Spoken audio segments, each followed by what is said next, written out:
Bonjour Natacha Valla. Bonjour. Vous êtes économiste, vous êtes fellow de la chaire Banque de France Paris School of Economics. On va parler ensemble du plan Juncker.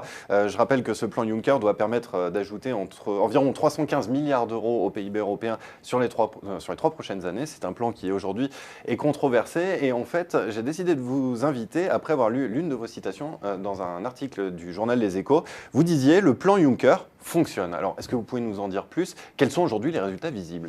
Oui, le plan Juncker, il faut rappeler que ça a été une initiative politique. On a annoncé un volume de 315 milliards d'investissements supplémentaires, effectivement, pour soutenir la croissance européenne à court terme et à long terme.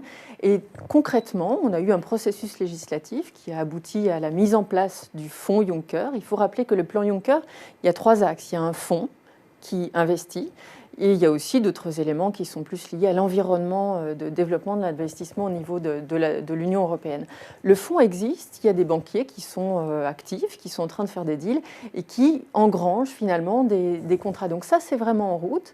On discute petit à petit, on suit en temps réel où en sont où en est le processus d'approbation des investissements pressentis.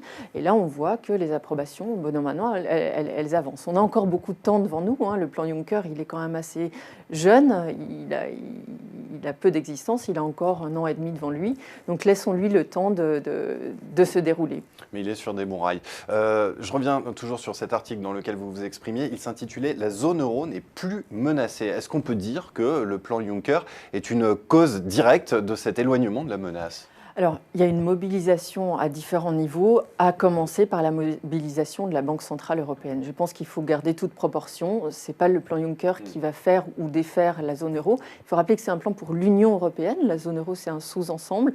Et il y a la problématique de la monnaie unique. Donc vraiment, l'institution qui est au premier plan, c'est la Banque centrale européenne et c'est cette politique de mise en place en parallèle de la politique monétaire, l'union bancaire et l'union des marchés de capitaux. Mais le plan Juncker fait partie de cette dynamique institutionnelle et je pense que toutes les institutions en présence, donc la Banque centrale européenne, la Banque européenne d'investissement qui est en charge de la mise en œuvre du plan Juncker et la Commission européenne forment un trio et le bon fonctionnement de ce trio permet effectivement de faire en sorte que non seulement la zone euro est encore là, mais qu'elle fonctionne et qu'on a quand même une reprise économique qui se dessine assez concrètement.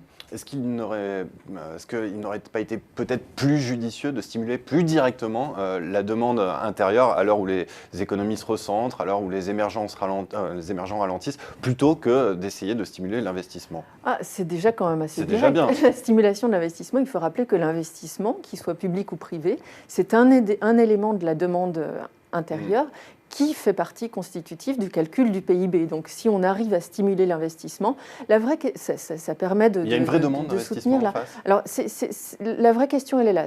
J'allais y venir. C'est-à-dire que la vraie question, celle que vous me posez en réalité, c'est est-ce qu'on aurait dû avoir une approche purement keynésienne de soutien à la consommation pour avoir un impact sur le PIB plus rapide?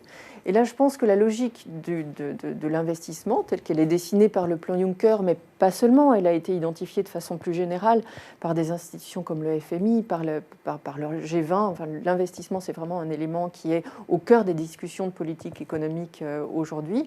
Je pense que c'est un levier qui a un double intérêt. Le premier intérêt, c'est que ça a un effet à court terme. Quand l'investissement est là, ça se voit directement dans les chiffres de PIB et on espère aussi, ça se voit assez directement dans les chiffres de l'emploi. L'investissement a l'avantage par rapport à la consommation d'avoir un impact à plus long terme. C'est-à-dire que si l'investissement est fait au bon moment, dans les bons secteurs, avec les bons instruments financiers et avec le bon partage de risques, alors ça permet aussi d'avoir un impact positif sur la croissance à long terme, la croissance dite potentielle. Donc l'investissement a cet avantage que les autres composantes de la demande n'ont pas.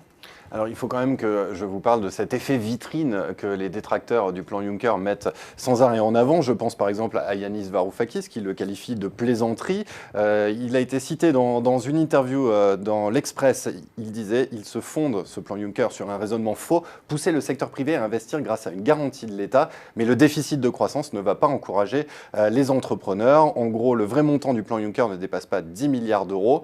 On est loin des 350 milliards annoncés. Donc effectivement, il y a cette question d'effet multiplicateur sur lequel on compte et grâce auquel on arrive à ce chiffre de 315. Bon, il dit 350.